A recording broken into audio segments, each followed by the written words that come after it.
Vous écoutez le grand débat, issu de l'épisode S901 du podcast Faut pas pousser les ISO, diffusé le jeudi 12 septembre 2024. Cette émission vous est présentée par MPB, qui est tout simplement la plus grande plateforme en ligne au monde pour acheter, vendre et échanger du matériel photo et vidéo d'occasion.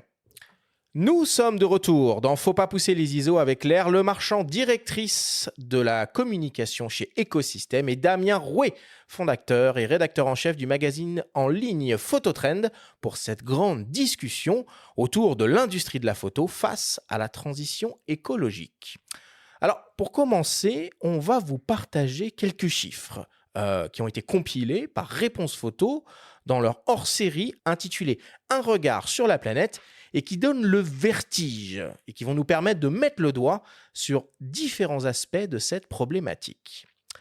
3,5% des émissions de CO2 dans le monde sont liées au numérique, selon l'ADEME, Agence de la transition écologique. 95 millions de photos et vidéos sont publiées chaque jour sur Instagram en 2023.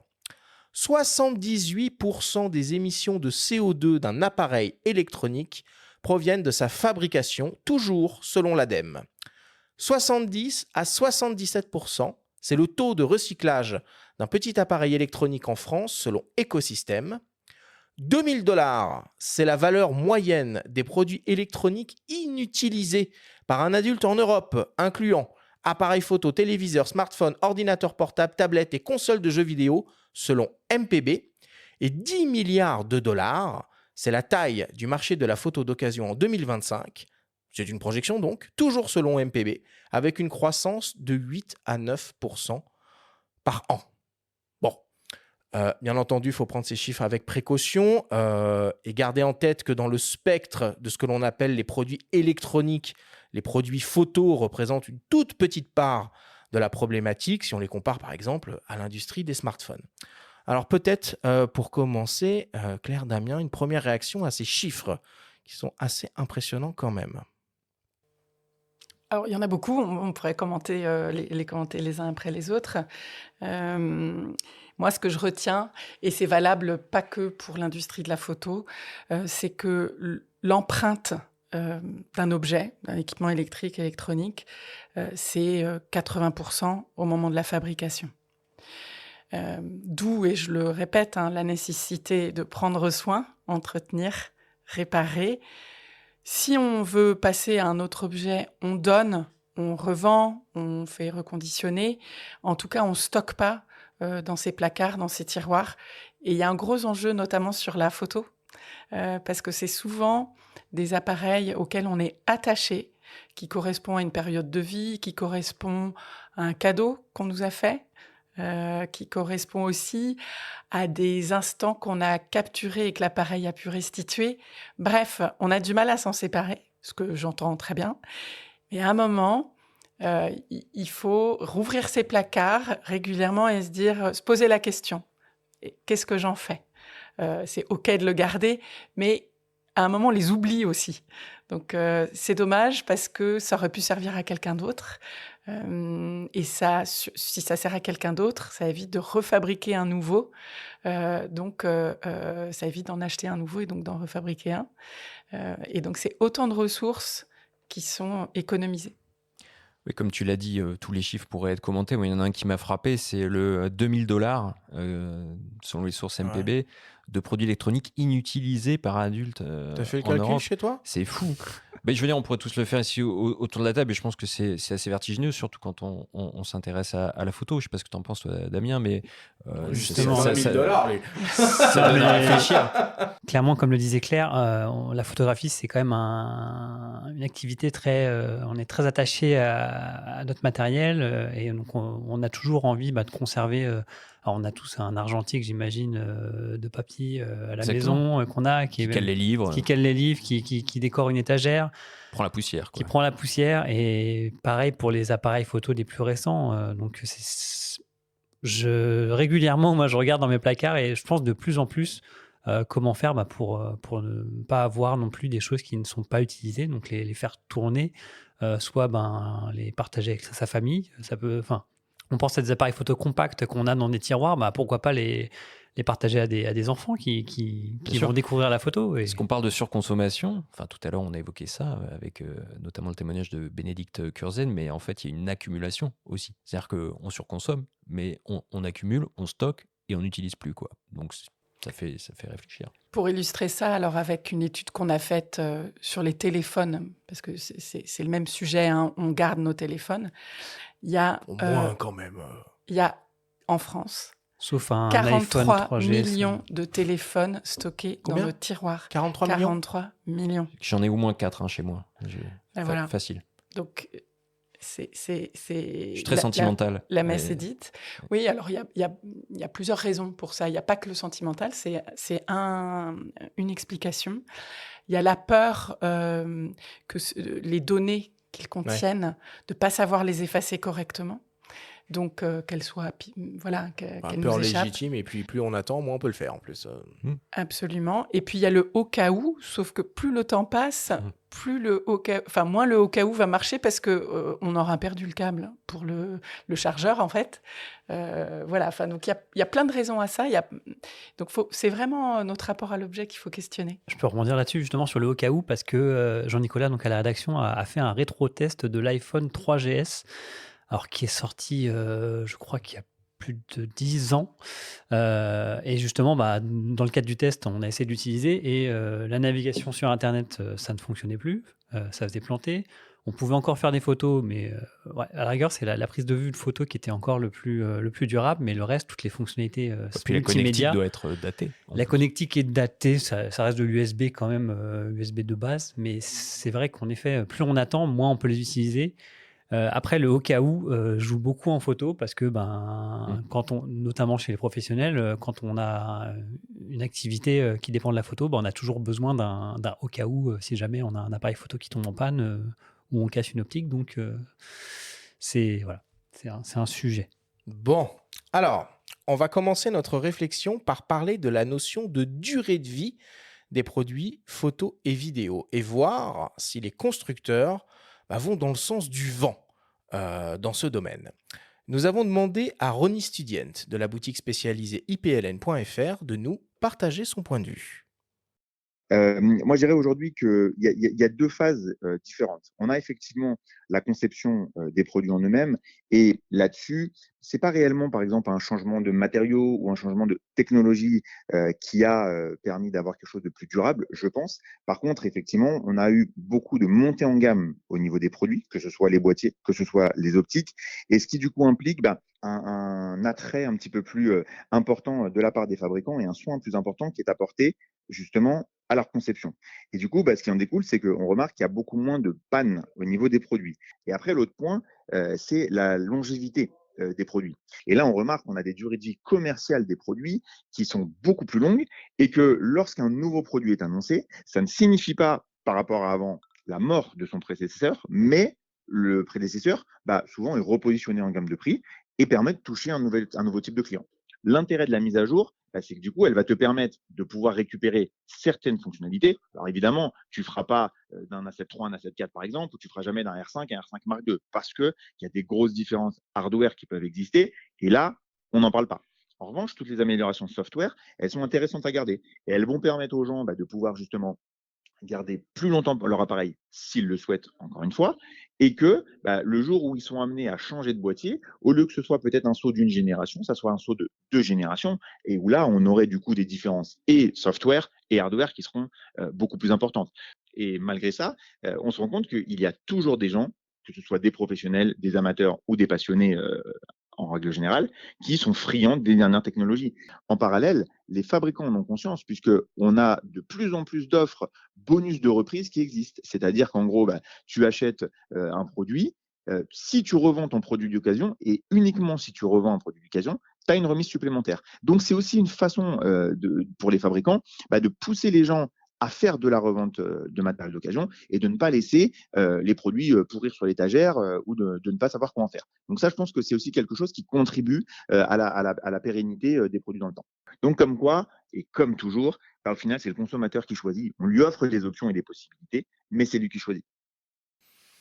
Bon, il aborde plein de sujets. Ronnie, dans son témoignage, Claire, la base en fait de toute cette réflexion, tu l'as déjà un petit peu évoqué, c'est le fait que les industriels de l'électronique, que ce soit de la photo ou d'autres types de produits, mettent sur le marché des produits qui sont durables dans le temps, des produits solides. C'est bien ça? Alors durable, solide ou réparable, ou en effet, c'est un enjeu fort. Après, il faut pas oublier qu'il y a des enjeux de pouvoir d'achat, et donc il faut aussi, c'est là où c'est compliqué, il faut aussi avoir des produits accessibles. Alors je parle pas de la photo forcément, parce que c'est pas, pardon messieurs, un produit de première nécessité. Ça dépend pour qui.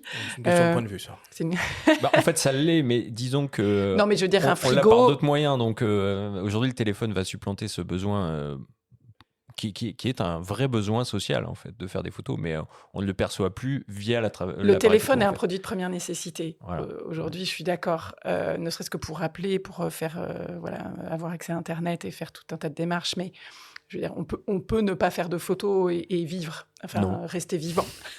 En revanche, conserver des aliments, c'est un vrai sujet. Pouvoir cuisiner, c'est un produit de première nécessité. Et là, il y a des logiques marché. Chacun doit trouver sa place. Et donc, un premier prix, ça n'a pas de... Il n'y a pas de secret. Si c'est pas cher, on sait pourquoi. C'est que a priori, soit il y a moins d'options, mais il y a moins de matière ou pas de la même qualité ou c'est fabriqué plus loin. On entendait parler il y a quelques années de ce qu'on appelle l'obsolescence programmée. Je me rappelle, il y avait des reportages assez à charge, notamment dans le domaine de l'impression à domicile chez Epson, avec un espèce de compteur bien caché qui mettait en rade la machine à partir d'un certain nombre de tirages. Ça avait fait grand bruit à l'époque. C'est un sujet qui est toujours là, Claire, ou si les choses se sont un peu calmées là-dessus? Alors, il faut savoir que c'est un délit, l'obsolescence programmée. Mhm. Donc, il y a eu... la France a légiféré. En fait, on en entend encore parler. Je ne saurais pas répondre objectivement et comment dirais-je, avec des chiffres sur le sujet. Il y a probablement ce qui est réel et ce qui est perçu. On entend souvent, du temps de nos grands-parents, les lave-linges ou les frigos duraient plus longtemps. Comparaison n'est pas raison, ça dépend de l'usage qu'on en a fait. On peut pas, par exemple, si on compare exactement le même lave-linge qui est installé chez un couple de retraités versus une famille où il y a 3 enfants, probablement, et encore j'en sais rien, mais faudrait le mesurer, mais probablement que celui qui est dans la famille nombreuse va durer moins longtemps. Mais de quoi parle-t-on? En nombre de lavages, à la fin, ce sera probablement le même. Okay. Donc, en fait, c'est un sujet ultra compliqué. Je sais pas vous répondre de façon certaine sur ça. En tout cas, pour amener ça à la photo et pour rebondir sur ce qu'a dit Ronnie, les mises à jour de firmware en hybride luttent un petit peu contre ça.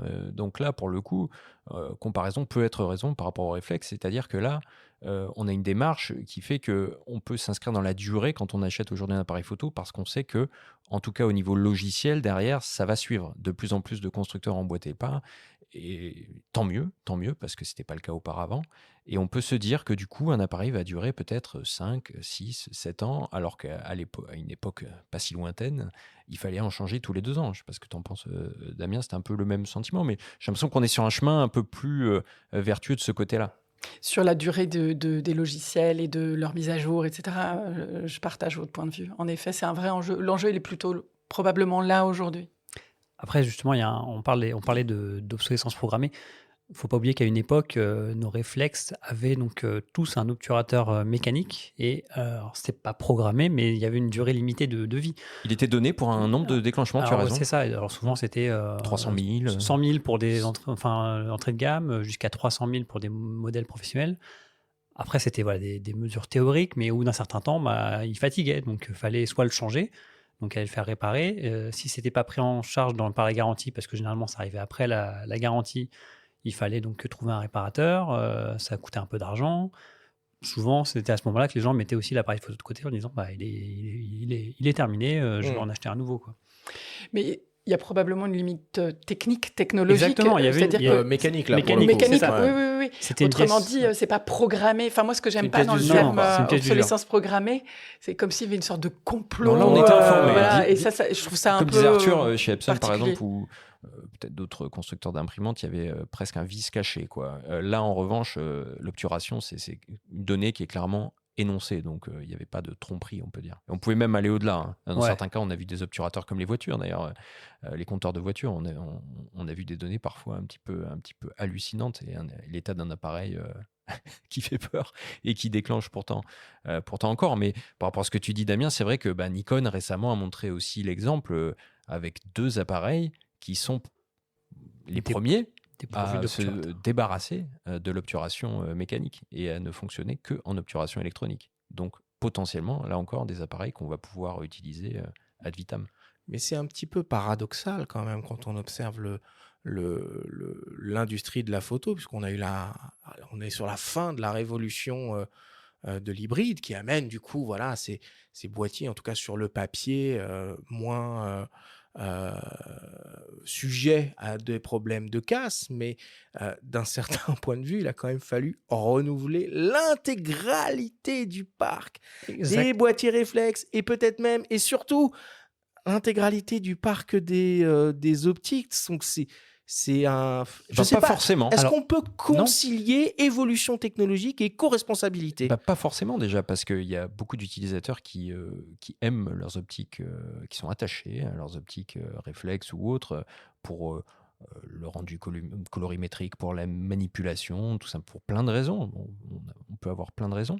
Il existe quand même des moyens de les utiliser encore sur les hybrides. Donc, Et après, faut il y a, le signaler quand même. après, il faut aussi un peu prendre un peu de recul. Nous, on est des journalistes, on parle des nouveautés des hybrides. Parce qu'on y a accès. Parce qu'on y a accès, on les teste, mais sur le terrain, à chaque fois que je vais à un événement photo, notamment sur la photographie animalière par exemple, on a des photographes qui sont toujours avec un réflexe, ils ont leur habitude, leurs Bien optiques, sûr. parce que les optiques réflexes pour faire de l'animalier, ils les ont payées assez cher souvent.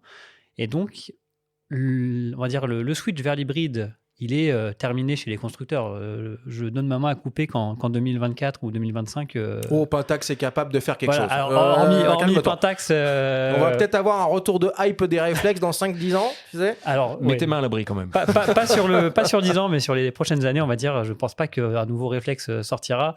On l'a même vu aux Jeux Olympiques, les parcs de prêt des constructeurs étaient vraiment tournés vers l'hybride, et même Canon qui avait mis à disposition, je crois, des RDX, les a gardés sur le bras, sur les étagères, parce que plus de photographes sportifs voulaient les utiliser. Donc je reviens juste sur le fait aussi, aujourd'hui on a de moins en moins de pièces mécaniques dans les appareils photo, donc qui techniquement, on va dire, théoriquement, ils fonctionnent plus longtemps. Après, il peut toujours avoir des pannes électroniques. On a notamment vu ça aussi sur certains produits de stockage des SSD, qui, malgré que il n'y a plus de disque dur mécanique, il y avait des tombées en rade à cause de problèmes de soudure ou autre. Donc ça ne met pas ça de côté. Mais en effet, les produits sont de plus en plus durables, et ça pose un problème limite de réflexion, parce que les gens ont envie de changer de produit, mais l'appareil photo fonctionne encore très bien. Donc, qu'est-ce qu'on fait ? Alors, à mon avis, la principale critique qu'il faudrait émettre vis-à-vis des hybrides, c'est plutôt sur les batteries qui sont c'est des appareils très énergivores, beaucoup plus qu'avant, qui tirent beaucoup plus sur les batteries. Et je pense que le vrai sujet, il est là. Mais un peu comme là on peut parler même au sens général, les vélos. Et là, je pense qu'il y a un vrai sujet sur de consommation de batteries de manière générale, quoi. Claire, est-ce que il y a des moyens officiels qui peuvent faire bouger les lignes et contraindre, je dis bien contraindre les industriels à optimiser leur stratégie de durabilité sur le hardware? Je pense par exemple à l'Europe, qui a obligé les constructeurs de smartphones à tous, enfin pas que de smartphones, à tous s'aligner sur l'USB-C.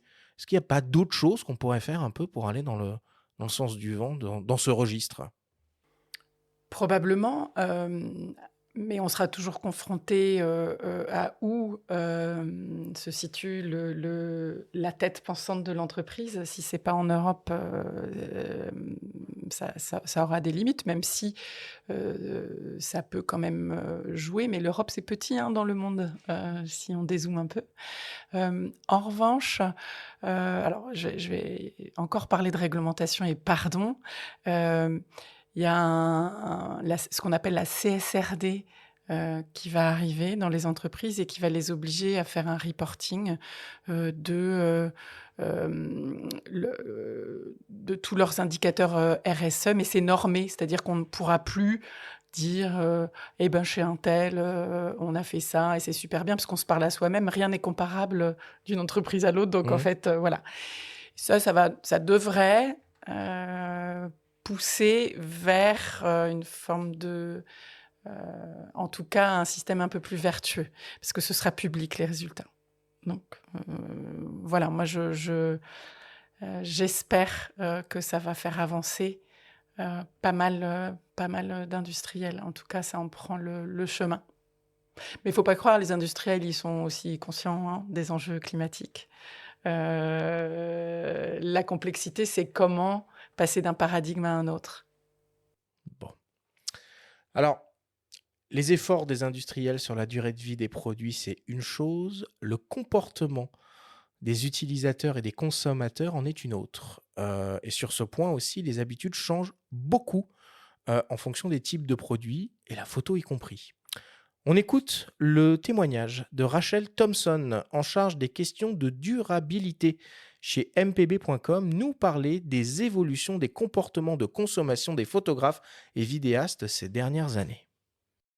I think there's three main reasons why people are interested in buying second-hand or used Je pense cameras and qu'il y a lenses trois in raisons particular, principales pour but lesquelles les also gens a wider s'intéressent range à of l'achat goods. d'appareils photo et The first d'objectifs one d'occasion. is specific to La cameras and première lenses, raison and est that's the spécifique phenomenal growth aux appareils in the photo et aux digital objectifs, content et c'est la creator croissance economy across the phénoménale de world. l'économie des créateurs de contenu numérique à travers le monde. It's estimated that there's now around 50 million people who are content creators around the world.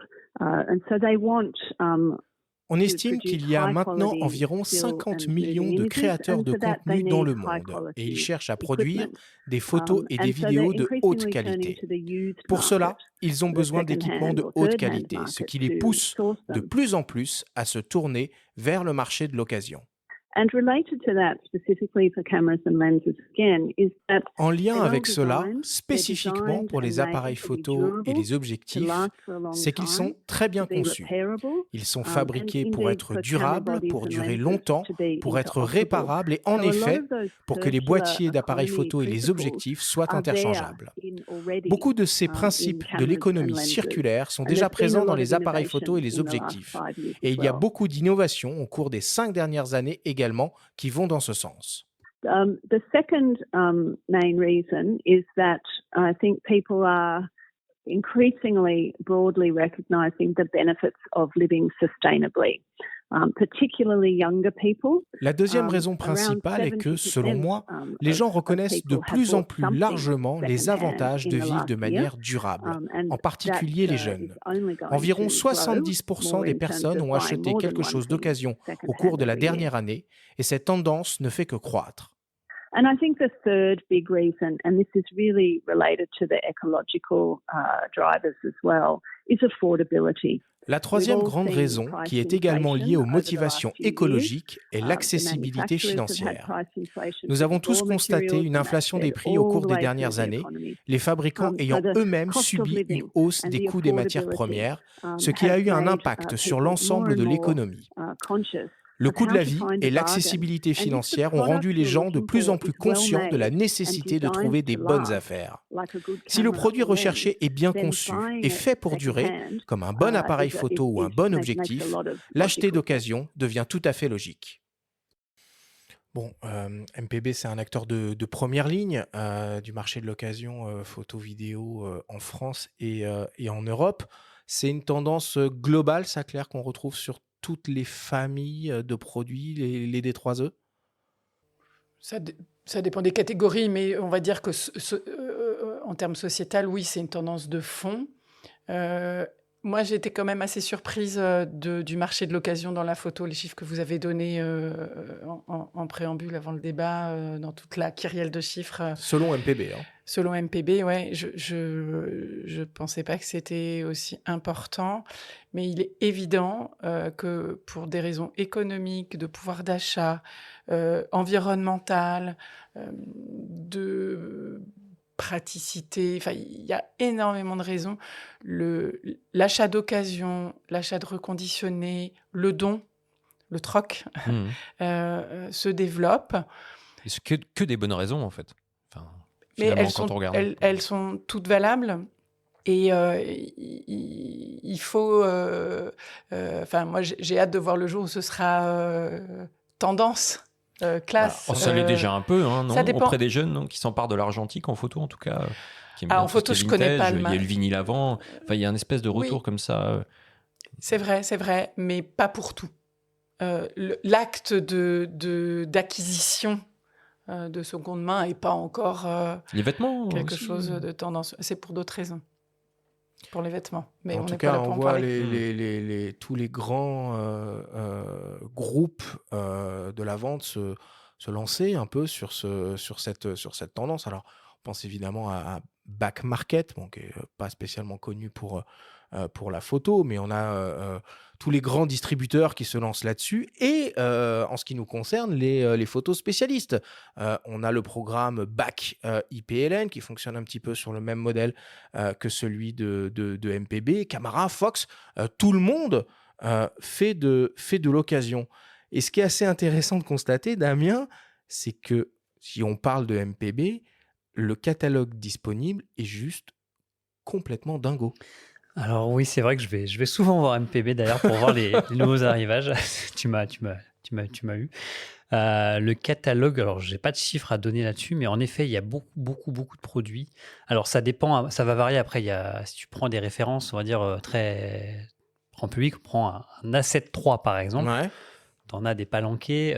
Si tu prends des optiques aussi très utilisées, t'en trouves beaucoup. Un truc introuvable, tu le trouves sur MPB. Exemple, X100 Mark VI. X100 Mark VI, alors tu le trouves chez MPB, mais tu le trouves à un tarif qui est un peu démesuré parce que tu le trouves. MPB, on va dire, ils ont une stratégie qui est de répondre à l'offre et à la demande. Donc le X106 de Fujifilm, qui reste introuvable, je crois, encore aujourd'hui, peut être 3629 €. Voilà. Et le X105 ? Ah, je sais pas. J'avais noté que le prix du 6. Je peux dire que je suis pas prêt de m'en séparer de mon X65. Et tu vois, raison de plus d'être sage parfois et pas céder aux sirènes de la nouveauté. Mais un truc important sur ces plateformes, que ce soit MPB ou Back IPLN d'ailleurs, c'est le reconditionnement aussi des appareils. Parce que c'est pas juste des plateformes qui vont récupérer, comme on disait d'ailleurs tout à l'heure pour le Ghana, mais qui vont récupérer des boîtiers qui marchent plus ou moins, mais ils garantissent que les boîtiers sont en état de fonctionnement. Et ça, c'est important, avec une garantie derrière, qui est souvent de 6 mois. Bon, ça encourage peut-être aussi les gens à franchir le pas, là où, quand on va sur d'autres sites qui commencent par bon, qui finissent par coin, on ne sait pas trop parfois où on va avec des particuliers, même si ça peut être valable aussi. On fait le parallèle entre, tu viens de faire deux types de sites, les sites qui revendent du matériel qui a été certifié donc, et validé, donc, et souvent il y a une garantie derrière, ou un site de petites annonces où là, on achète la main à la main avec une personne, on ne sait pas trop quel a été l'usage du produit, on ne sait pas combien de temps il a utilisé, si c'est une autre seconde main, et on va dire une fois qu'il a été acheté, il se passe quelque chose, on n'a rien. Donc en fait, finalement, souvent on critique ces plateformes MPB ou Back IPLN où les produits sont peut-être un peu plus chers, mais derrière, il y a une facilité, il y a une instantanéité. On n'a pas à chercher 40 annonces, à contacter des personnes, à se prendre des portes, etc. Et finalement, on gagne du temps. Donc, tout le monde y gagne, je pense. Alors moi, je vais mettre une toute petite nuance là-dessus. Alors moi, ce que j'aime bien, c'est MPB, c'est que on peut trouver des choses très anciennes. Alors, si on s'intéresse au réflexe, là, c'est Grand Boulevard. Et on peut aussi trouver des choses extrêmement récentes. Mais par contre, pour les professionnels, je trouve qu'il y a un truc qui fonctionne pas avec ces plateformes-là, parce que c'est de la vente d'occasion, donc il n'y a pas de TVA, donc les professionnels ne peuvent pas récupérer la TVA. Donc, d'une certaine façon, Acheter neuf pour un professionnel C'est plus revient à peu intéressant. près au même prix que d'acheter occasion du matériel récent sur ces plateformes. C'est paradoxal, je trouve. Bah, là, il faudrait peut-être justement faire jouer la réglementation pour que même les professionnels puissent avoir un avantage à acheter de l'occasion. Après, c'est tout l'intérêt pour les pros d'adhérer au service pro des marques qu'ils utilisent aussi. Où là, tu peux avoir du matériel avec peut-être un prix plus intéressant et des services en cas de panne, etc., etc. Mais enfin, c'est un autre sujet. Mais plutôt que de racheter, du coup, ça permet d'utiliser un parc de prêt.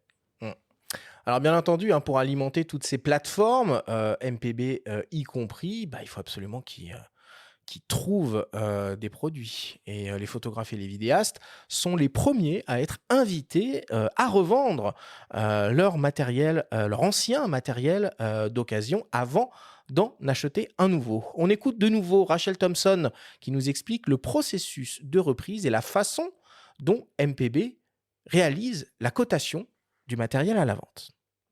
So we don't just connect a buyer and a seller via our platform. Nous ne faisons pas que connecter un acheteur et un vendeur via notre plateforme. Nous achetons à une personne et revendons à une autre. Nous effectuons également des échanges entre un acheteur et un vendeur. Vous pouvez ainsi échanger votre appareil photo et en acheter un autre chez nous. Nous détenons le stock, nous achetons le produit physique et nous le revendons ensuite.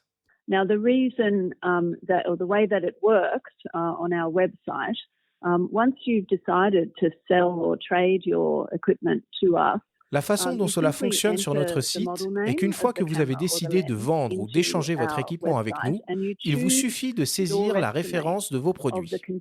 Vous estimez ensuite la condition de votre équipement et vous recevez un devis gratuitement. Vous n'avez rien à payer pour recevoir cette information. If you accept that quote, we provide you with the online with the information to print out and wrap up your equipment and send it to us for free. And if the equipment's in better condition, si vous acceptez ce devis, nous vous fournissons en ligne les informations nécessaires pour imprimer l'étiquette, emballer votre équipement et nous l'envoyer gratuitement. Si l'équipement est en meilleur état que ce que vous avez estimé lors de votre demande de devis et que vous l'avez accepté, nous augmenterons le prix. S'il est dans le même état que vous aviez évalué, nous respectons le devis initial. Si l'équipement est en moins bon état, nous vous informerons que nous vous proposerons un prix légèrement inférieur. Vous pouvez alors choisir d'accepter ce prix ou, si vous ne l'acceptez pas, nous vous renverrons gratuitement votre équipement. We also have a very sophisticated proprietary, meaning we've built it ourselves, pricing engine. Nous disposons également d'un moteur de tarification très sophistiqué que nous avons développé nous-mêmes, basé sur plus de 10 ans d'expérience dans ce domaine. Ce moteur calcule en temps réel la valeur de chaque modèle de produit sur le marché de l'occasion. Because we only deal in used or second-hand equipment, we're not tied to any behind-the-scenes deals with manufacturers either to Parce que nous ne traitons que des équipements d'occasion ou de seconde main, nous ne sommes pas liés à des accords en coulisses avec des fabricants pour promouvoir leurs produits avec des réductions ou autres méthodes. Notre évaluation est donc basée sur un grand moteur de tarification que nous avons construit nous-mêmes en utilisant notre expertise pour vous offrir le meilleur prix disponible sur le marché aujourd'hui. Bon, alors on l'a bien compris, le premier axe pour le photographe consommateur sur son comportement responsable, c'est d'essayer tant que possible de se tourner vers le marché du reconditionné et de l'occasion. Le second, peut-être aussi, et même avant tout, est de réparer son matériel existant plutôt que de le remplacer. Claire, chez Écosystème, vous avez une mission de sensibilisation sur cette notion de réparer plutôt que de remplacer. Absolument, ça fait partie de notre mission d'intérêt général. Et moi, mon rôle, notamment au sein d'Écosystème, c'est de sensibiliser le grand public et les professionnels à la nécessité, ou en tout cas à l'importance d'allonger la durée de vie des appareils électriques. Et donc la réparation, évidemment, en fait partie. Mais ça veut dire qu'il faudrait augmenter les durées de garantie, idéalement. Ça passe aussi par là, non ? Les durées de garantie à l'achat, vous voulez Oui, dire, bien à sûr, l'achat ouais. du neuf? Alors ça, c'est pas mon domaine, Parce que vous moi. pouvez rien y faire, mais bon, Non, on peut rien y faire. Ça, c'est les pratiques des fabricants. Et donc, nous, notre mission, c'est vraiment, à partir du moment où l'appareil est chez l'usager, faire en sorte et le sensibiliser à la réparation. Alors, les gens sont assez sensibilisés. Enfin, je veux dire, on comprend bien l'intérêt environnemental. Après, il faut le rendre accessible économiquement et géographiquement. Donc là, nous, on a tout un enjeu d'étoffer le nombre de réparateurs d'appareils électriques, électroniques et en Il y plus, a un label, hein, c'est ça, oui, Cali Répare, Cali ouais, Répare. qui permet d'accéder au bonus réparation, donc la Oui, réduction. alors ça, un avis quand même sur le bonus réparation pour un appareil photo. Donc la photo est concernée déjà. Et pour un appareil photo, on parle de 20 euros. Bon, évidemment que 20 euros, ça reste toujours 20 euros, mais sur une réparation, sur un matériel qui en vaut plusieurs milliers, on imagine bien tout de suite que ce sera totalement négligeable sur le prix qui va être demandé au photographe ou au vidéaste pour faire réparer son matériel. Tout dépend en fait de la panne, tout dépend de ce qu'il y a à réparer et du diagnostic qui est fait. Le bonus réparation, il n'est pas là pour, comment dirais-je, rembourser la réparation et la rendre gratuite, hein. Enfin, ce serait pas possible. Je rappelle que le bonus réparation, c'est 1,5 milliard d'euros de budget sur 6 ans. Donc, c'est pas anecdotique. Ça, c'est l'État qui reverse ou c'est Non, non, l'éco-organisme? c'est l'éco-organisme, c'est pas du tout C'est de sur les l'argent public. 263 millions d'euros dont on parlait tout à l'heure. Absolument. Ok. Oui, oui. C'est pas anecdotique du tout. Et donc, ça concerne plus de 70 équipements électriques, du frigo, en effet, à l'appareil photo, aux presses-agrumes, etc. Bon. Et donc, bien évidemment, il a fallu équilibrer et trouver la meilleure mécanique, et les montants des bonus faisaient partie de ce travail et de cette réflexion. Et c'est certain qu'au regard de ce qu'il y a en moyenne dans les foyers français et au regard de l'usage que l'on a des appareils électriques, alors je vais fâcher vos auditeurs, mais c'est plus embêtant quand notre lave-linge est en panne, et je parle des particuliers, hein, c'est plus embêtant que si l'appareil photo est en panne. Je ne parle pas d'un usage professionnel. Vous ne fâchez pas les auditeurs, vous nous fâchez nous. Moi, Je ne suis absolument pas d'accord. Je lave ma lessive à la main s'il le faut. Non, mais bien sûr, je n'en doute pas. Mais l'enjeu, c'est ça. Hein. C'est qu'est-ce qui constitue de façon générale et majoritaire les équipements des foyers français, qu'est-ce qui est le plus handicapant au quotidien, et en fonction quelle est la valeur moyenne de réparation. Voilà, donc tout ça, évidemment, c'est un fameux micmac. Et donc, en effet, sur l'appareil photo, probablement que par rapport au prix d'achat, c'est dérisoire, mais c'est le prix moyen de la réparation surtout qui est important de regarder. Damien, comment ça se passe, la garantie et la réparation du matériel photo quand on a besoin d'y faire appel? 2 ans, c'est la durée légale minimum de garantie d'un produit neuf. C'est ça. Mais il y a des constructeurs qui proposent 5. Je pense à Tamron, par exemple. Exactement. Alors, 2 ans, on va dire, c'est la durée légale européenne, je crois. Et ensuite, on peut avoir certains constructeurs ou certains revendeurs qui proposent des extensions de garantie. Alors, comme tu viens de dire, Tamron et même d'autres constructeurs comme Samyang aussi proposent des extensions. Alors, il faut que le photographe s'enregistre sur le site du constructeur. Je crois en plus qu'il faut le faire. Il y a une période après l'achat. Okay. Je ne sais pas si c'est sous 30 jours ou quelque chose comme ça. Quoi, dans ce truc-là, quoi. C'est ça. En fait, je pense que pour le constructeur, ça permet d'avoir une base de données avec un client, donc pouvoir l'adresser, lui envoyer des newsletters, peut-être lui parler de ses nouveautés, et en échange, un service supplémentaire avec une garantie étendue. Ok, donc la garantie, 2 ans minimum, 5 ans, dans le meilleur des cas, il y a une extension. Mais combien de temps les constructeurs sont contraints de proposer des pièces de rechange? Parce que moi, je sais qu'il y a des produits qu'on ne peut plus réparer aujourd'hui. Alors en France, c'est 5 ans, je crois bien. Donc c'est 5 ans à partir de la fin de commercialisation du produit. Donc si par exemple on prend un appareil photo qui est sorti même en 2019, s'il arrête d'être commercialisé en 2024, jusqu'en 2029, on aura accès à des pièces détachées normalement. Et là, on pense au catalogue de pièces détachées Sony, qui a des boîtiers qui sont en vente, toujours commercialisés depuis plus de 10 ans. Ça, c'est en théorie. Après, en pratique, est-ce que trouver une pièce détachée, ça peut prendre un peu de temps, j'imagine. Et du coup, ça peut vouloir dire envoyer son appareil dans d'autres pays, etc. Où là, le bilan carbone va en prendre un coup. Exactement. Alors, je ne sais pas si on va en reparler des réparations, mais il y a pas mal de réparations qui ne sont pas effectuées en France. Voilà. Eh bien, on y va justement. Pour ce qui est de cette question de la réparation, est apparue en 2021 une obligation via la loi AGEC relative à la lutte contre le gaspillage et à l'économie circulaire de faire apparaître un indice de réparabilité au niveau des étiquettes produits en magasin et en ligne. Même si cette obligation ne concerne pas encore les produits photos, nous avons voulu prendre l'avis d'un revendeur spécialisé sur l'importance que les clients portent sur cette notion. On écoute Franck Mazelier, responsable de la boutique Camara et surtout du centre photo ciné réparation à Laudun, dans le Gard, nous en parler.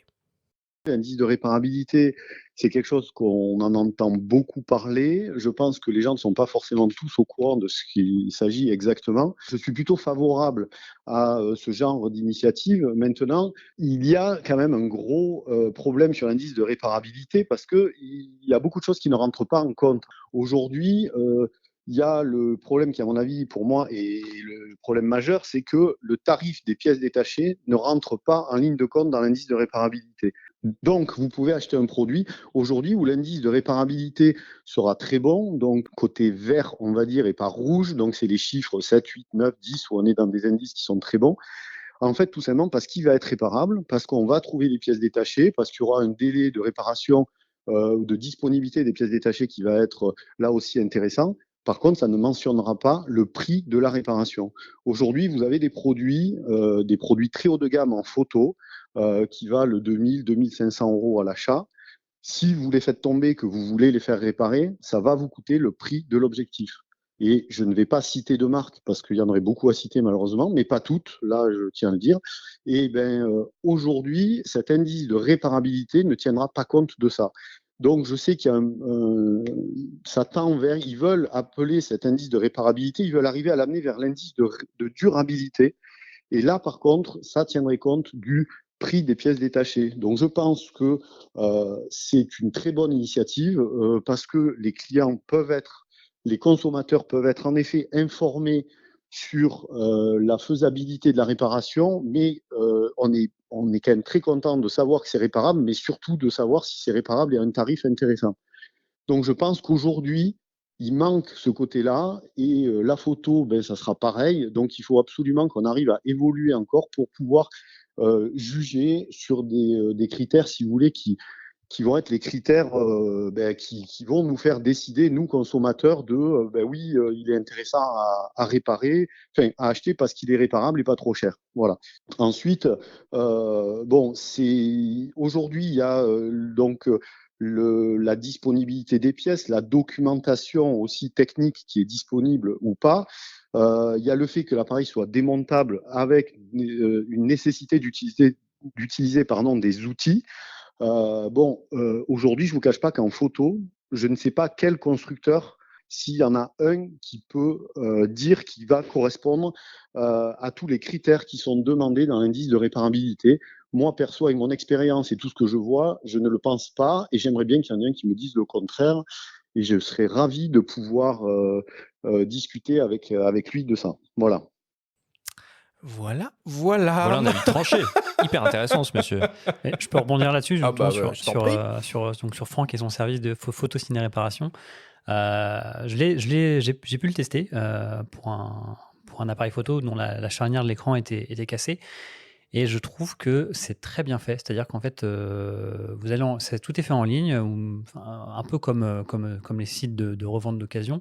Vous mettez le produit concerné, vous mettez le problème, vous envoyez des photos, ils vous font un devis instantané et ça marche très bien. Donc voilà, juste un petit retour d'expérience sur ce service.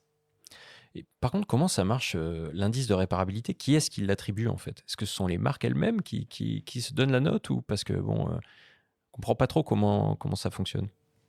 Donc c'est les marques qui, remplissent, et qui doivent prouver les critères, hein, pour lesquels, voilà, ils s'autonotent, hein. Ils Heu, s'autonotent, c'est bien ça, hein? alors en revanche, c'est contrôlé et c'est contrôlé et récemment, il y a une petite, descente de la DGCCRF en magasin et certains ont été rattrapés par la patrouille. Ok.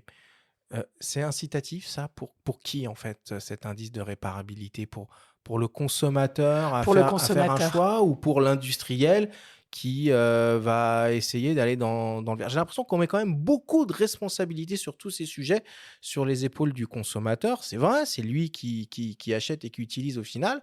Mais Alors est-ce que les l'indice industriels sont vraiment contraints? l'indice de réparabilité, ça met plutôt la pression sur les industriels. Le Ok. consommateur, ça fait partie ou pas de ses critères d'achat. Mais libre à lui d'opérer son choix de C'est un peu la comme façon Yuka avec la nourriture, oui, la plus finalement, éclairée. Sur Yuka, bon, il y a des choses, on sait que la note va être pas bonne, parce que c'est ultra gras, ultra sucré, mais on a envie de le manger, on le mange. Mmh. Bon, là, c'est un peu pareil, on a envie d'acheter, on achète, ou on n'a pas envie, on n'achète pas. Ça fait partie d'un des critères qui permet d'avoir le choix le plus éclairé possible, en plus du prix, en plus de la consommation, d'énergie, en plus de tout un tas de choses. En revanche, un industriel qui fait l'exercice une fois et qui constate qu'il n'a pas une bonne note, ça va lui poser problème à un moment. Donc c'est plutôt, ça a tendance à pousser vers le haut ce qui sera présent en rayon, bien sûr. Toi, Damien, si ça devenait obligatoire pour les produits photo, est-ce que tu serais prêt à indexer la note que tu mets à tes tests en fonction de cet indice de réparabilité? C'est marrant que tu me poses la question parce que je crois que j'avais déjà étudié l'idée de sonder un peu les produits, enfin une note un peu qui prenait en compte tout ça, mais c'est tellement opaque Mmh. aujourd'hui euh, qu'on pourrait pas le faire. Mais si jamais un jour un indice arriverait, oui, ça pourrait être reflété dans les tests. Bon. Alors maintenant, et pour terminer, on va essayer de s'intéresser à l'impact carbone lié à toute cette industrie. La majorité des industriels de la photo ont lancé des programmes de décarbonation de leur activité, au niveau par exemple de leur production, de l'utilisation de composants recyclés, ou même sur la vie entière d'un produit, depuis sa conception jusqu'à son cycle d'utilisation et même de recyclage. Sur ce sujet, par exemple, Sony cache pas ses ambitions avec son projet Road to Zero à horizon 2050, dont Yann Salmon, le gagneur de Sony Europe, s'est fait écho à l'occasion des derniers SWPA. Toutes les activités de production, de vente et de commercialisation des produits et des services Sony, passent, par le respect de l'environnement et du milieu naturel. Les 1res pierres de l'édifice ont été posées en 1993, donc il y a plus de 30 ans, quand Sony a créé le Sony Global Environmental Policy, donc qui pourrait se traduire par le règlement environnemental Sony Global, qui a rapidement été changé en vision et programme d'action environnementale du groupe Sony. Et le Road to Zero, donc qu'on pourrait traduire par mission zéro émission, parce que la route pour zéro fonctionne peut-être pas très bien en français. Et donc cette mission pour zéro émission, Road to Zero, est née en 2010. Et l'objectif de base, qui n'est pas simple, est d'arriver à une empreinte carbone zéro d'ici 2050. Pour y arriver, il n'y a pas uniquement ce qu'on appelle le net to zero, qui est en gros les émissions carbone de CO2 à zéro, mais il y a tous les 3 autres aspects. Le premier, à propos de la conservation des ressources naturelles, donc comment on gère l'utilisation de plastique, par exemple. Le deuxième volet, c'est le contrôle de l'utilisation des produits chimiques et de leur recyclage. Et le troisième volet, c'est la promotion de la biodiversité, donc les actions qui vont permettre, dans sa globalité, à Sony à participer à la biodiversité. Si je prends l'exemple de la partie énergétique, donc frein sur le changement climatique, les premières actions qui ont été faites, ça a été de commencer à implémenter des panneaux solaires sur toutes les usines, sur tous les sites de production, et également d'avoir des contrats avec des prestataires d'énergie qui produisent de l'énergie renouvelable. Pourquoi on met des objectifs si lointains sur un net zéro carbone? C'est parce qu'il faut aussi s'assurer que l'entièreté de la chaîne, en amont et en aval, jusqu'à la livraison, permet d'avoir ces émissions de CO2 à zéro.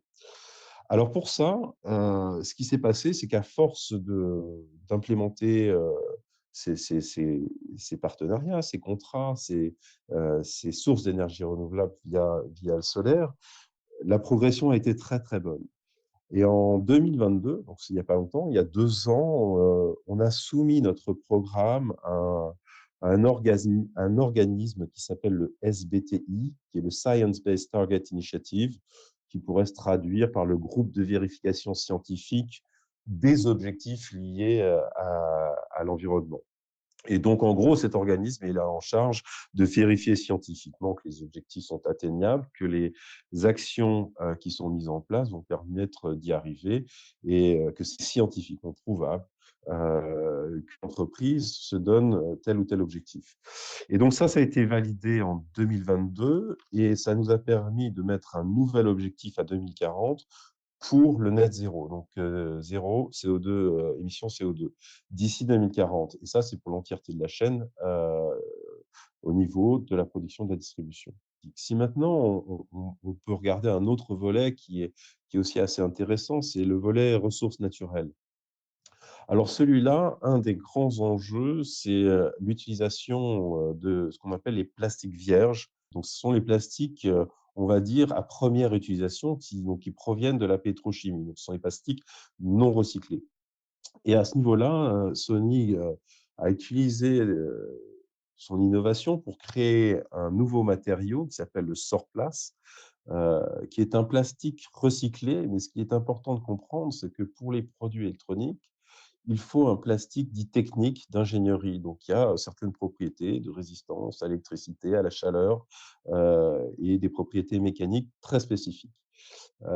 Et donc, c'était ça l'enjeu. Et ce plastique Sorplast qui est fait à partir de bouteilles en plastique, CD-ROM et vieux CD de musique, et jusqu'à 99% fait de matériaux recyclés. Et ce plastique qui a été utilisé maintenant, si on veut regarder quelques chiffres de 2023, il a permis d'économiser plus de 6800 tonnes au niveau du groupe Sony de plastique vierge. Si on rapporte ça aux produits d'imagerie numérique, donc les alpha, les RIX, ZV, etc., et les objectifs, c'est 380 tonnes de plastique vierge qui a été économisé.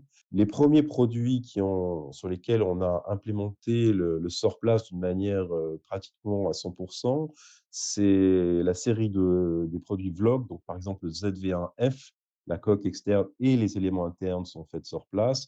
On va retrouver ça aussi sur cette ZV Mark II. Pour un petit peu envelopper ou faire un résumé, le programme de Road to Zero ou Mission Zéro Émission, ce n'est pas uniquement la partie émission de CO2, mais c'est également un ensemble d'actions qui est faite et l'ensemble du projet sera délivré en 2050. En revanche, l'émission zéro carbone en objectif 2040. Bon, bah, Yann, il raconte plein de choses très intéressantes. Est-ce qu'on y croit à zéro émission d'ici 2050, voire même 2040? Mais toute production est forcément carbonée. Enfin, je veux dire, c'est implicite, que ce soit du transport, que ce soit l'exploitation d'un matériau, a fortiori en photo, il faut du silicium pour faire des capteurs. Enfin, je veux dire, le zéro carbone est absolument impossible. Donc là, bon, on est sur un exemple assez prononcé de greenwashing, ce qu'on appelle tout simplement le greenwashing. Voilà. Maintenant, il faut saluer l'ambition après. Alors, zéro, c'est peut-être un petit peu too much, mais d'aller vers une décarbonation ou moins de carbone, une décroissance au niveau du carbone, tous ces termes-là, ok. Mais le zéro carbone, c'est impossible. Et ça passera forcément par des programmes de de compensation. Je veux dire, Sony va se retrouver le premier planteur de forêt dans le monde à horizon 2050. Non, mais après, Sony a pris de vrais engagements et par contre, assez pionnier.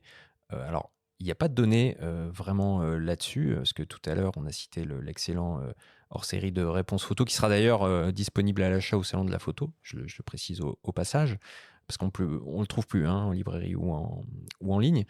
Il n'y a pas de données, les constructeurs ne se mouillent pas, il n'y a pas vraiment de chiffres, il n'y a que des ambitions, mais Sony, en tout cas, indique pour la première fois depuis quelques années, recycler certains de ses appareils, de ses propres appareils, pour en concevoir de nouveaux. Ouais. Donc Dans là, certains produits photo, on a déjà ça qui est intégré. voilà, exactement. Donc ça, c'est quand même déjà bien. Alors peut-être que dans d'autres secteurs, on va rire en entendant ça, on va se dire, ah bah, oui, il n'est pas trop tôt, mais enfin, il n'est jamais trop tard. Donc ça, c'est déjà pas mal.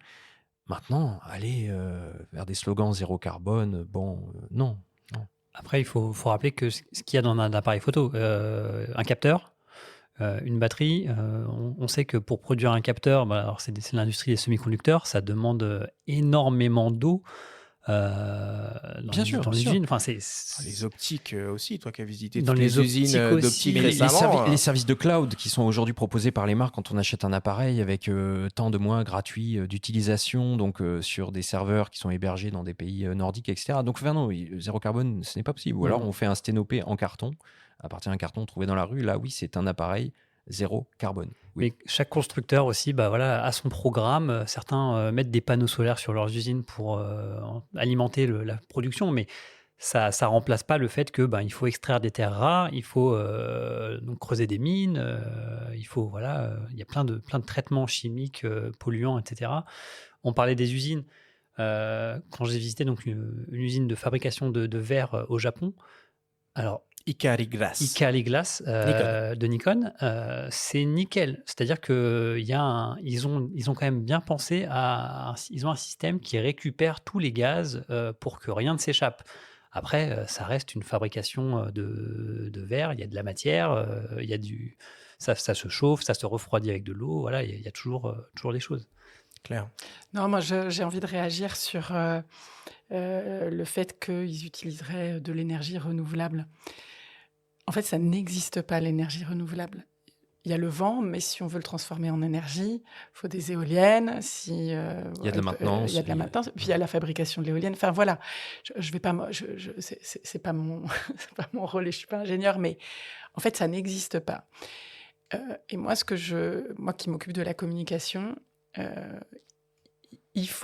c'est dangereux d'expliquer aux gens qu'il y a des choses renouvelables, des choses machin, parce qu'il y a un moment, on ne pourra plus le dire. Et donc, en fait, c'est quoi l'effet pervers de ça? C'est qu'à la fin, les gens vont nous dire, vous savez quoi?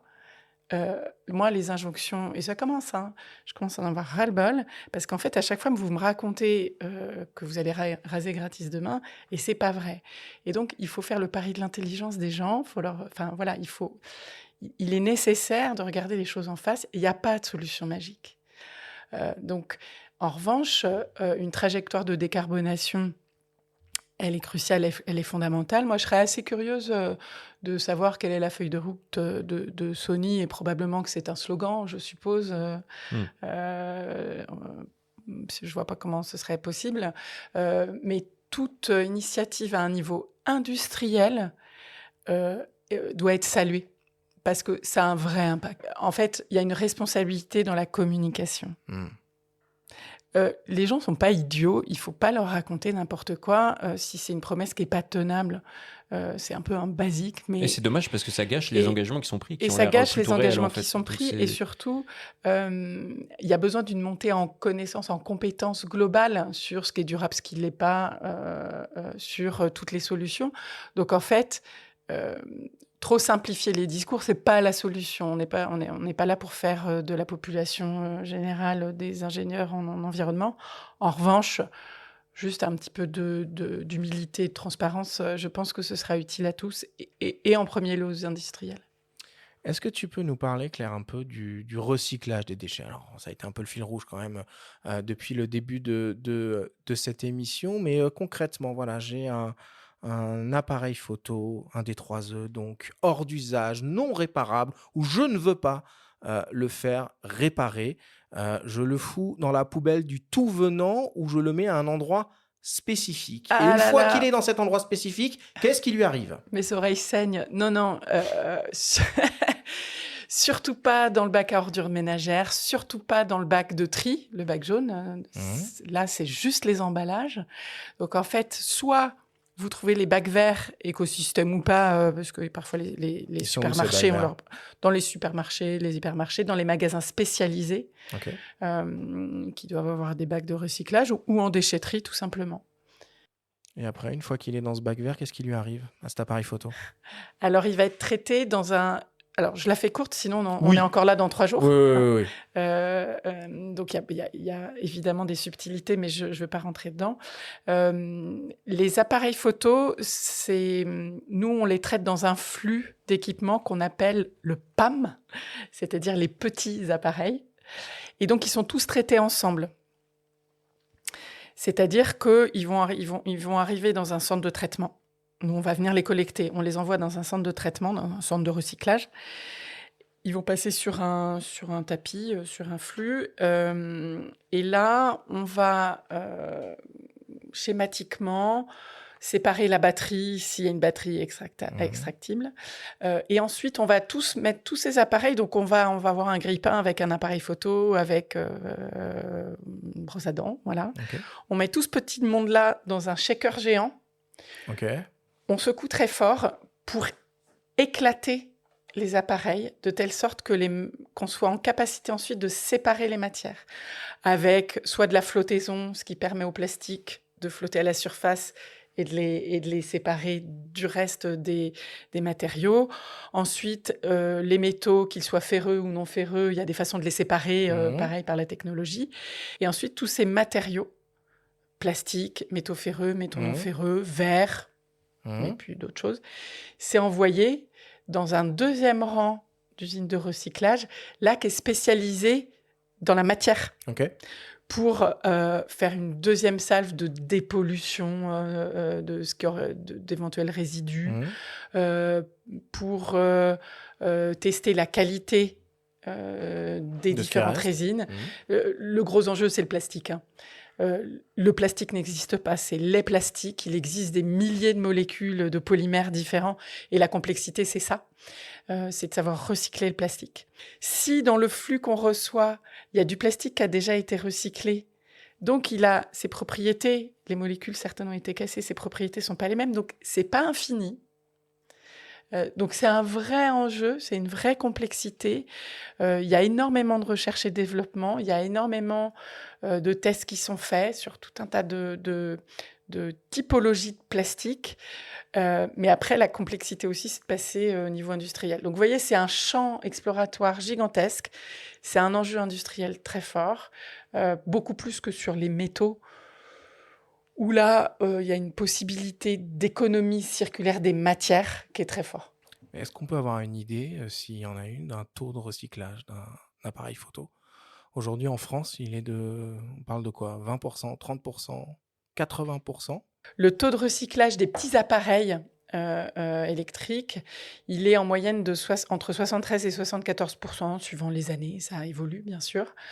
Mais je ne peux pas vous donner pour un appareil photo, puisque, comme vous l'avez compris, on met tous les petits appareils dans un grand shaker. Et en fait, là, moi, je vous parle dans la globalité, de la moyenne dont sont constitués ces appareils. On arrive à recycler, et c'est relatif au poids. Donc, voilà. Donc, je ne peux pas vous dire plus. On ne peut pas le faire à l'appareil, puisque le coût du recyclage serait pas le même, donc les éco-participations non plus. Donc voilà, on raisonne pas à l'appareil. On raisonne à l'appareil quand on parle de réparation, bien sûr. En tout cas, là, on parle des produits. Juste un tout petit mot sur les emballages, parce que là, il y a des vrais engagements qui ont été pris et plutôt respectés par tous les constructeurs. C'est-à-dire qu'aujourd'hui, on reçoit un appareil, on l'ouvre, nous, pour un test ou autre. Il n'y a plus de plastique dans les emballages. C'est déjà ça. Franchement, il y a peu de temps. Encore des gros manuels là, de 200 pages là. Vous voyez, c'est fini, ça. Il y a quelques manuels, il y a un petit peu de papier, mais du papier recyclé, mais il n'y a plus cette quantité incroyable de plastique qui servait à protéger des petits sachets en plastique pour les câbles, des petits sachets. Voilà. Maintenant, il y a des petits sachets papier maintenant et des emballages en carton formés. Et à propos de câbles, je voudrais rajouter un énorme enjeu. Mm. Les câbles aussi se recyclent dans les mêmes bacs que les appareils électriques. Donc, il faut jamais les oublier puisqu'ils ont du mal à C'est vrai. rejoindre nos centres de traitement. Et c'est un enjeu fort. Et dans les câbles, la gaine, il y a beaucoup de polluants. Donc, ramenez-les dans nos bacs. Eh bien, je vais suivre ton conseil parce que Mm. j'ai plein de câbles, C'est ça. effectivement. Non, mais c'est vrai en plus. Non, mais Je je pense que pas tout du le monde a plein de câbles dans son tiroir. Un tiroir à câbles, Ah ouais, j'imagine. complètement. au cas où. Oui, puis qui servent plus, quoi. Bon, et on peut aussi s'intéresser à l'impact carbone de la production des images en elles-mêmes. Alors, on peut par exemple parler de l'empreinte carbone des photographes voyageurs, des ravages du tourisme de masse et même du bilan carbone des productions audiovisuelles.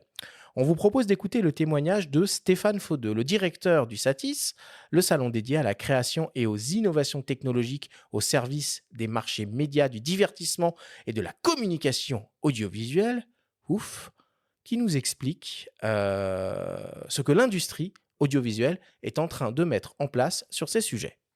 Selon Ecoprod, le secteur de l'audiovisuel et du cinéma aurait émis un peu moins de 2 millions, 1,7 million de tonnes de CO2 dans l'atmosphère chaque année sur ces dernières années.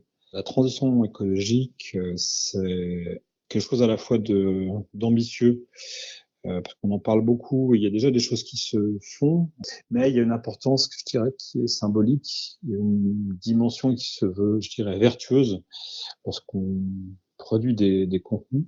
Il faut veiller, je dirais, à l'intégralité de la chaîne de production. Donc, il y a des sujets qu'on imagine qui sont assez, qui sautent aux yeux.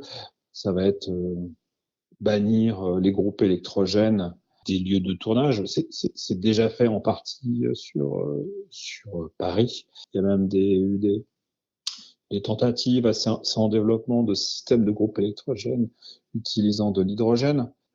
Ça peut être aussi se tourner vers la location, que ça soit sur le matériel technique, mais aussi sur du décor, du mobilier. Alors c'est vrai que dans le cinéma, on a déjà cette habitude d'utiliser beaucoup la location, mais on détruit des fois aussi des décors à l'issue d'un tournage. On voit pour certaines séries, c'est assez dramatique parce que si la série marche, il va falloir reproduire à nouveau ces éléments de décor. Sony produit sa propre technologie autour des dalles LED et a développé des studios virtuels, la virtual production, et justement essaie de vendre cette technologie en disant aussi qu'elle est plus éco-responsable, puisque plutôt d'aller filmer dans la jungle amazonienne, vous allez pouvoir recréer des séquences en studio avec un réalisme proche de la réalité, si on peut me permettre. Mais voilà, ils ont cet axe-là aussi. Ça va être aussi avoir une charte avec les prestataires qui seront engagés dans cette démarche éco-responsable. Ensuite, il y a ce qui est un peu moins visible, mais qui est peut-être encore plus délicat, c'est tout l'aval, c'est-à-dire c'est la post-production. La post-production où, surtout aujourd'hui, alors d'un côté, on dit j'utilise le cloud comme ça, j'utilise moins de support, donc je me déplace pas, mais utiliser massivement du stockage dans le cloud, des ressources virtualisées, c'est aussi source de pollution. Hein, mais si on parle du cinéma, lorsqu'on fait des demandes de subventions auprès du CNC, du Centre national de la cinématographie et de l'image animée, il faut présenter un bilan carbone. Alors je précise en passage que l'édition 2024 du SATIS se déroulera au Dock de Paris, en Seine-Saint-Denis, les 6 et 7 novembre prochains, et qu'un cycle de conférences sera dédié à ces sujets d'empreinte carbone. Une fois de plus, on pourrait débattre de tous les points qui ont été abordés par Stéphane dans ce témoignage. Il met le doigt sur le paradoxe de la post-production avec l'utilisation massive du cloud. Tu l'as évoqué, Benjamin, ça c'est presque un sujet d'émission à part entière. Bah, t'as tout dit. Oui, ouais. Non, mais c'est une autre émission. Tout comme on pourrait faire une émission sur, on en parlait en off avec Damien, sur les festivals qui désormais mettent l'écologie au premier plan. On pense à Photoclimat, on pense à la Gacilly, un festival auquel on a consacré une belle émission. Il est évident que c'est peut-être pas forcément perceptible chez tous les utilisateurs que le moindre gigaoctet qu'on met en ligne est finalement polluant, a un impact au niveau de notre consommation carbone. Bon, en tout cas, on a bien compris au cours de notre discussion que finalement ce défi de la transition écologique dans tous les domaines et en particulier et aussi dans le domaine de la photo et de la vidéo, bah, ça touche tous les acteurs de cette pratique, de cette industrie, les producteurs évidemment, les revendeurs aussi, les consommateurs, utilisateurs, qu'ils soient passionnés ou professionnels, et même les pouvoirs publics. Claire, est-ce que vous avez foi en l'avenir chez Ecosystème? Est-ce que les choses évoluent dans le bon sens? Alors, je parlerai pas j'utiliserai pas le vocabulaire religieux. La question, c'est pas une question de foi ou pas. Ce qui est fondamental, c'est d'agir et c'est ce qu'on fait. Et personne n'a la solution unique qui va tout résoudre. On doit tous agir. Et pour rebondir sur juste l'industrie audiovisuelle, en fait, la première étape, c'est de mesurer. Et il y a mesurer son empreinte. Et il y a un effet mécanique. À partir du moment où on mesure, on progresse. Donc voilà, il faut commencer par petits pas. Mais oui, bien sûr, j'ai foi et il faut, parce que sinon... Quand tu dis mesurer, c'est passer par les applications qui Ouais, permettent de il y a simuler son plein empreinte carbone, par exemple, d'applications, comme on peut le faire EcoProd pour sa consommation accompagne. alimentaire, ses trajets, etc. Tout. Et c'est vrai qu'on prend la mesure des choses parfois. Il existe plein d'outils, que ce soit à l'ADEME, que ce soit enfin, voilà, par industrie aussi. Et je pense que c'est une bonne façon de commencer à agir, parce qu'en plus, on voit là où on peut progresser simplement. Et donc, moi, j'engage voilà, chacun à titre individuel ou professionnel à se poser la question et à mesurer son empreinte. Ça lui donnera plein d'idées. Bon, bah, Damien, tu sais ce qu'il reste à faire sur Phototrend, développer un module qui permet de mesurer l'empreinte carbone de nos chers photographes et vidéastes avec toute une série de conseils que tu pourrais leur divulguer. C'est une bonne idée, ouais. Allez, on conclut là-dessus. Merci à tous.